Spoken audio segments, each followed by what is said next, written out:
ঐশ্বরিয়ার কাছে ক্ষমা চাইতে প্রস্তুত ইমরান হাশমি। হঠাৎ কি এমন ঘটল যার জন্য ক্ষমা চাইবেন ইমরান হাশমি? এমন প্রশ্ন এখন নেটিজেনদের মনে। বিস্তারিত থাকছে ডেস্ক রিপোর্টে। অনুশোচনা হয়, ঐশ্বরিয়ার কাছে ক্ষমা চাইতে প্রস্তুত ইমরান হাশমি। হঠাৎ কি এমন ঘটল?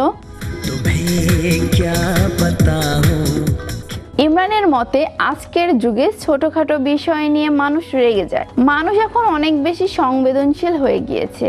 একসময় বলিউডের সিরিয়াল কিসারের তকমা পেয়েছিলেন ইমরান হাশমি। বর্তমান পর্দায় চুম্বন কোনো বিরল ঘটনা নয়। তবে সেই সময়ে পর্দায় চুম্বনের দৃশ্য মোটেই খুব সহজ ছিল না। মল্লিকা শেরওয়াত থেকে শুরু করে জ্যাকলিন ফার্নান্দেজ একাধিক অভিনেত্রীর সঙ্গে পর্দায় চুম্বনের দৃশ্য অভিনয় করেছেন ইমরান হাশমি।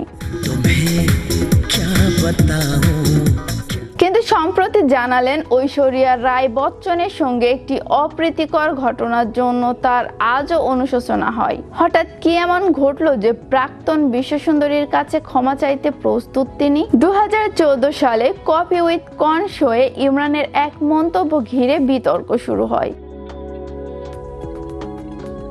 কর্ণ জোহরের শোয়ে ঐশ্বরিয়াকে প্লাস্টিক তকমা দিয়েছিলেন অভিনেতা। এই মন্তব্যের জন্য বিভিন্ন ক্ষেত্রে সমালোচিত হয়েছিলেন। সম্প্রতি এক সাক্ষাৎকারে সেই বিষয় নিয়েই কথা বললেন ইমরান। অভিনেতাকে প্রশ্ন করা হয় সেই মন্তব্যের জন্য তিনি আজ অনুশোচনা করেন কিনা। উত্তরে ইমরান বলেন, আমার সত্যিই অনুশোচনা হয়। আমি একাধিকবার বলেছি, যাদের নিয়ে কথা বলেছিলাম তাদের প্রত্যেককে আমি শ্রদ্ধা করি। আমার অনুশোচনা হয় যে সেই মন্তব্য মোটেই রুচিশীল ছিল না। ইমরানের মতে আজকের যুগে ছোটখাটো বিষয় নিয়ে মানুষ রেগে যায়। তার কথায় আজকাল মানুষ আরো বেশি সংবেদনশীল হয়ে পড়েছে। সমাজ মাধ্যমে বিভিন্ন বিষয়ে মানুষ রেগে যায়। ওই অনুষ্ঠানে আমরা একটি খেলা খেলছিলাম, মজার ছলে কথাটা বলেছিলাম, ভেবেছিলাম মানুষও মজা হিসেবেই নেবে। এমন আরো অনেক খেলা ছিল ওই অনুষ্ঠানে। তখন মানুষ এত সংবেদনশীল ছিল না। তবে যদি ওর খারাপ লেগে থাকে আমি অবশ্যই ক্ষমা চাইব। ইমরান জানান, কিছুদিন আগেই কর্ণ জানিয়েছেন র্যাপিড ফায়ার বিভাগটি তার অনুষ্ঠানের সবচেয়ে একঘেয়ে।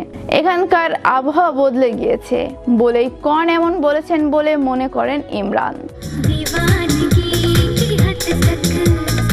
শাহিনা আলম, বিশ্ব বাংলা 24 বিনোদন ডেস্ক।